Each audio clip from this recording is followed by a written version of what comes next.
चलिए बच्चों, क्लास 10 का भारतीय वन का मैथ है प्रश्नावली 4B। मैंने पिछले वीडियो में क्वेश्चन नंबर 7 का हल कर दिया था। क्वेश्चन नंबर 8 कहता है किसी समांतर श्रेणी के n पदों का योगफल दिया हुआ है 2n² + 3n है। क्या वह समांतर श्रेणी में है या तो समांतर श्रेणी लिखना पड़ेगा इसका, ठीक है ना।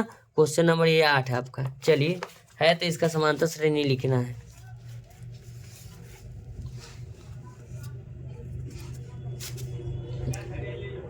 क्वेश्चन नंबर 8, सबसे पहले हमको दिया हुआ है एस एन बराबर दिया हुआ है 2n² + 3n दिया हुआ है, ठीक है। तो हम लिखेंगे n बराबर 1 2 3 4 5 ...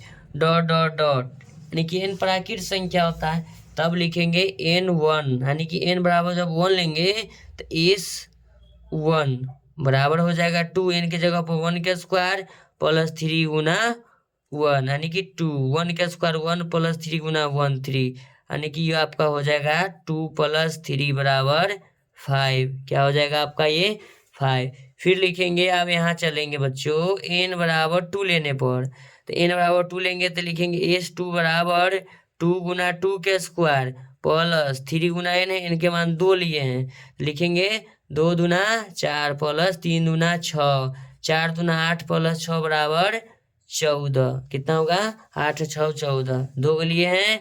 चलिए अब लिखेंगे n बराबर लेना है हमको 3 लेना है, तो लिखेंगे s3 बराबर लिखेंगे कि 2n², n के जगह पर आप हम 3 ले रहे हैं + 3 गुना आपका हो जाएगा 3 हो जाएगा। तो s जब 3 लिखेंगे बच्चों तो लिखेंगे 2 गुना 9 + 3 तिहाई 9, तो 9 दूना 18 + 9 बराबर 9 27। कितना हो जाएगा। चलिए हम S4 भी लेते हैं, तो S4 में जाएंगे 2 गुना 4 का स्क्वायर + 3 गुना 4, लिखेंगे 2 गुना 4 चौका 16 + 4 तिहाई 12, 16 दूना 32 + 12, ये दोनों को हम जोड़ लेंगे तो कितना हो जाएगा 6, ये हो जाएगा 2 2 4, और फिर ये आपका हो जाएगा 3 1 4, 44 आ गया। चलिए अब निकालते हैं S5, यानी कि n बराबर 5 लेंगे तो s5 बराबर होगा 2 गुना 5 का स्क्वायर + 3 गुना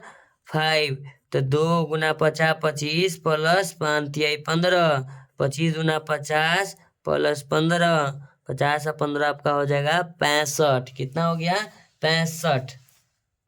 चलिए, तो एसएन में थोड़ा डिफरेंस अलग तरीका से निकलता है। तो एसएन का जो डिफरेंस निकलता है, तो एसएन में होता है एस एन, ठीक है, माइनस -1, ठीक है।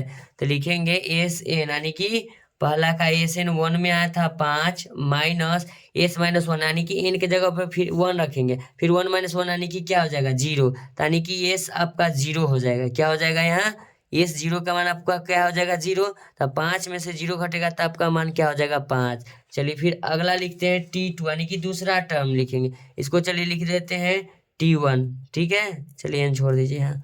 चलिए सबसे पहले आप लिखेंगे T2, तो T2 माने होता है S2 माइनस S1, तो S2 का जो मान आता है 14 और माइनस में आपका S1 का मान है 5, तो 14 में से 5 घट के आपका मान कितना आ गया 9। चलिए फिर लिखेंगे बच्चों, ध्यान दीजिएगा आप,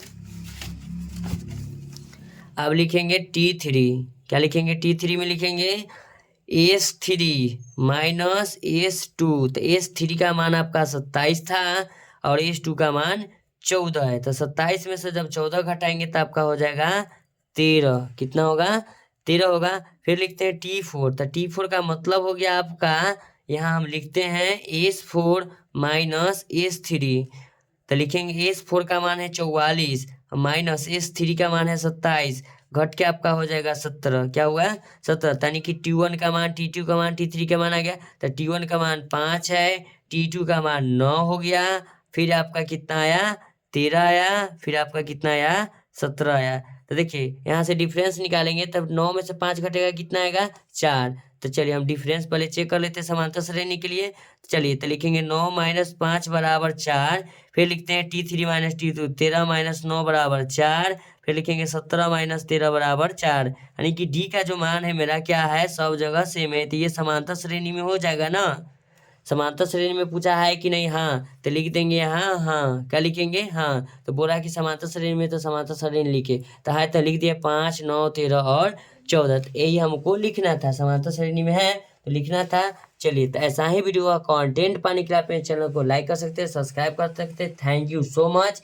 आपका कीमती समय मेरे वीडियो पर देने के लिए धन्यवाद। फिर मिलते हैं नेक्स्ट वीडियो।